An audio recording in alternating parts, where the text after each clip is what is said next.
السلام عليكم، مرحبا بكم في قناة أمنا تيفي. جبت لكم اليوم واحد الملوي ساهل ماهل بواحد الخلطة سحرية، بدون دليك، بدون عجينة، بدون توراق، بدون أي حاجة. تابع معايا الفيديو غتشوفوا هاد الملوي اللي كيجي بهاد الطريقة هادي. كيجي شي حاجة خطيرة، شي حاجة روعة روعة.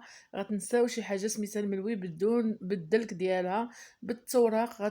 هذا كينسيكم في اي ملوي، اي طريقه ديال الملوي اللي كيجي بهاد الطريقه مورق. كيجي هشيش، كيجي لذيذ، واحد الطريقه كتجي فيه واعره واعره بزاف بزاف. نتمنىكم تجربوه هاد الملوي هذا اللي كيتحضر والله العظيم، كيتحضر في 10 دقائق بالعجينه ديالو بكل شيء ليه. ما كياخذ معكم حتى وقت هذا، لانه السر هنايا في هذاك انهم ما كندلكوه، ما كنورقوه، حتى التوراق ما كنورقوهش. تابعوا معايا الفيديو حتى الاخير وبارطاجيو الفيديو ان شاء الله. انا هنايا خديت العجانه، نتوما ديروا قصريه اللي ما عندوش العجانه بطبيعه الحال. كناخذ واحد جوج زلايف ديال الفورص، واحد 300 غرام فيهم الوحده. الزلافه كتوزن 300 غرام. وعندي هنايا زلافه ديال الفينو، هنا عندي هذا الفينو هذا راه شويه بحال مسمد، كيكون شويه حرش. كندير هنايا الملحه، هنا الملحه درت واحد الكميه حيت ما كتملحش هي بزاف. واحد معلقه صغيره اما العسل اما سنيده، وواحد نص خماره، واحد الرز المعلقه ديال الخميره ديال الخبز. هنايا كنخلطوا واحد المعلقه ولا جوج ديال الزيت النباتيه اللي كتساعدنا على الهشاشه ديال هذا الملوي هذا، اللي شي حاجه رائعه بزاف بزاف. وكندير الماء الكافي للعجين بطبيعه الحال. هنا راه العجينه خاصها تكون شويه بالنسبه اللي بغى يدلكها اي جماعه باليد، ما كندلكوهاش باليد. انا في العجانه هنايا اكتفيت بالماء هنايا. المهم القياس ديال العجينه تكون العجينه ما قاصحه، مرطبه بين وبين. ما ديروهاش قاصحه وما ديروهاش رطبه بزاف. المهم ديروها بين وبين باش كيجيكم داك الملوي هشيش. كنخليوها حتى كدلك مزيان. اما باليد راه كنجمعوها، كنجمعوها وكنديروها في بلاستيكه وكنخليوها هي كدلك راسها تما كاين في ديك البلاستيكه واحد تقريبا واحد نص ساعه. وكنخليوها هنا كترتاح كما قلت لكم. كندهن هاد المول هذا اللي عندنا او لو بول ديال المهم طاسه ولا شي حاجه، كندهنوها بالزيت. كنوضعوا فيها هاد العجينه هادي. راه هنايا المهم دلكتها واحد 5 دقائق تقريبا، ماشي بزاف اللي عطيتها الدليك. وهنا الخلطه السحريه اللي معتمده هنا في هاد الملوي هذا، راه غير معلقه ديال الزبده كتخرج لينا تقريبا شي 8 الملويات كبارين ماشي صغار. اما اللي بغيتي ديرهم صغار كتخرج حتى ل 12 ملويه. كندير واحد 2 معالق كبار ديال تقريبا الفينو. وواحد مهم كنزيد عليه الزيت. تقريبا عندي واحد نص كاس ديال الزيت النباتيه. صافي كنخلطو مزيان هنايا. وكنزيد هذيك الزبده، معلقه الزبده اللي عندي هنايا، معلقه هي اللي غتورقوا بها هذا المسمن كامل. ما كنحتاجوش بالنسبه للزبده. وهنايا الخلطه كنزيدو فيها واحد المعلقه كبيره ديال الفورص، ماشي نشا هذاك، غير فورص. وكنخليوها كترتاح، كنخلطوا هذاك الخليط. والعجينه من بعد ما ارتاحت لينا واحد نص ساعه كتنطع تبارك الله، كتجي شي حاجه كطوع علينا في يدينا. المهم نتوما غتشوفوا معنا. صافي وهنا ما كنحتاجو حتى حاجه، لا زبده لا حرش لا خميره د الحلوى لا والو. هذيك الخلطه خلطت فيها الزيت النباتيه، معلقه بوحده ديال الزبده، معلقه واحده ديال الزبده، وواحد المهم تقريبا نص كاس تاع الفينو حرش، ومعلقه كبيره ديال 2 معالق ديال الفورص. وهنايا كنزيد الزيت النباتيه. الزيت النباتيه هنا كنحتاجو غير نص كاس ديال الزيت النباتيه. فهاديك الخلطه كنخلطوها بزلافه ونحطوها على جانب. هاد الخلطه هي اللي غتساعدنا بالتوراق ديال هاد المسمن هذا. وتابعوا معايا لقطه بلقطه، غتشوفوا كيفاش هاد الملوي كيفاش كنخدموه. ما كندلكوه، ما كنورقوهش البنات، زعما شي حاجه. راه من اروع الملوي اللي انا اللي خدمته هنايا.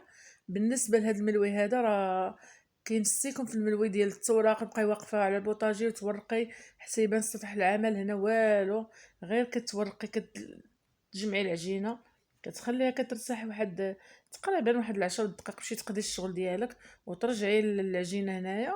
صافي كنبدا هنايا كنبدا المهم اللي عندي هنايا باش نفرق المسمن او الملوي، او كنفرقوا هذاك الملوي من الداخل.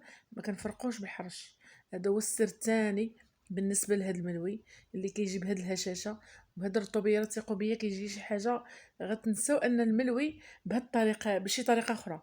ما نقولش لكم كنفرقوا انا فورس البنات غتستغربوا ان الملوي كيتفرق او المسمن كيتفرق بفورس. كتفرقوا فورس راه كيجي واحد هو اللي كيعطي الملوي هذاك انه كيتحل بزاف بواحد الطريقه خياليه. المهم انا كنصرح الملوي او المسمن بهذه الطريقه هذه. كنديروا كره تقريبا في واحد 80 غرام او 100 غرام ديال بالنسبه للعجينه اللي عندنا سماكين صافي. كنسرحوها غير بشويه ماشي بزاف، ما كنورقوه كما قلت لكم لا والو. كنسرحوه كنرشوا ديك الرشه ديال الفورص او الدقيق الابيض، وكنديروا الخلطه اللي فيها الزيت والزبده والحرش ما فيها حتى حاجه وفيها فورص هي صافي. وكنطلقوه بهذه الطريقه هذه ما كنورقوش، ما كتورقوه ما حتى حاجه والو والو. المهم هذه من اسهل الطرق. صافي كنسرحوها قد البطبوطه، كنسرحوها غير شويه صافي. باش كنبسطوها نرشوا عليها داك الفورص او الدقيق الابيض كما قلت لكم، ونرشوا هاد الخلطه هادي صافي. ومن بعد ان شاء الله غنبدا نطوي حتى نكمل. ملي كنكمل انايا هاد العجينه او هاد التورق ديال هاد المسمن، ماشي تورق غير كنجمعها كنطويه على جوج وكنحطه هنايا كنخليه. المهم انا كنحط وهو كيرتاح، انا كنحط وهو كيرتاح بطبيعه الحال. المهم بطبيعه الحال ملي كنكمل صافي كيكون مرتاح معنا هذا الملوي هذا. سمحوا لي البنات راه انا مخنوقه ببرد. المهم هاد الطريقه باش كنخدم انا الملوي. كتبقاو تخبطوها كتعطيكم واحد الطعم ما شاء الله بدون تعب. ما كتعبوش معاه، تبقى دلك يا ما دلك ورق يا ما تورق صافي. شوف تبارك الله العجينه كيفاش مطلوقه، ما فيها لا خميره بزاف لا حتى حاجه، ومطلوقه وعطات عطيناها الوقت ديالها. قد ما عطيتيها الوقت قد ما كيجيك الملوي محلول من الداخل، وكيجيك ما نقولش لك الطريقه ديال الملوي كتجي هشيشه من الداخل. المهم انا كنديرو بهذا الشكل هذا. كتجمعوا هاد كتجمعوا هاد هكا كتجمعوا هاد الملوي هذا بهذه الطريقه هذه على شكل حرابيل، وكتخليوهم هنا حتى كيرتاحوا. بما كملنا الاخرين انا خرجت لي تقريبا شي 7 الملويات كبارين. مهم صافي نتوما الا بغيتو ديروه ملوي صغيره ديروه، ولكن من الاحسن كيجي شي حاجه زوينه. بالنسبه للملوي الكبير كيحمر الوجه، كيحمر لكم الوجه مع الضيوف ديالكم مع وليداتكم، شي حاجه زوينه. ودغيا الزربه 10 دقائق انت كملتي الملوي في التورق ديالو في الطياب ديالو في كل شيء. زعما سبحان الله العظيم واحد الطريقه زوينه بزاف غتبقى عندكم معتمده بالنسبه لهذا الملوي هذا. ان شاء الله ملي غنكمل معكم هذا الفيديو هذا ديال الملوي، الفيديو ان شاء الله الماجي او الجاي غندير معكم طريقه بنفس الطريقه ديال هذه بالنسبه للمسمن المربع. وتابعوا معايا راه شي حاجه زوينه غتولي معتمده عندكم البنات، شي حاجه زوينه. المهم هنايا ملي كنكمل انايا هاد الحرابيل هادو صافي غنبقى غنستمر على هاد الشكل. صافي هنايا راه كملت معنا هاد الحشوه هادي صافي. كناخذوا بهاد الطريقه هادي كنجمعوا الملوي بيدينا وكنحاولوا ندخلوا يدينا المهم بالجناب حتى كيتقاد غير ما كنورقوه ما والو. كنجمعوه راه تبارك الله كيفاش كيجي شي حاجه زوينه زعما. بالنسبه للصوره راه كتعبر على الملوي كيفاش كيجي مورق كيجي مطلوق. بالنسبه للعجينه كتجي طبار بزاف. صافي نكمل معكم ان شاء الله هاد الملوي هذا بهذا الشكل هذا. صافي كندوزو هنايا ملي كنخليوه تقريبا واحد 10 دقائق هنايا حتى كيرتاح.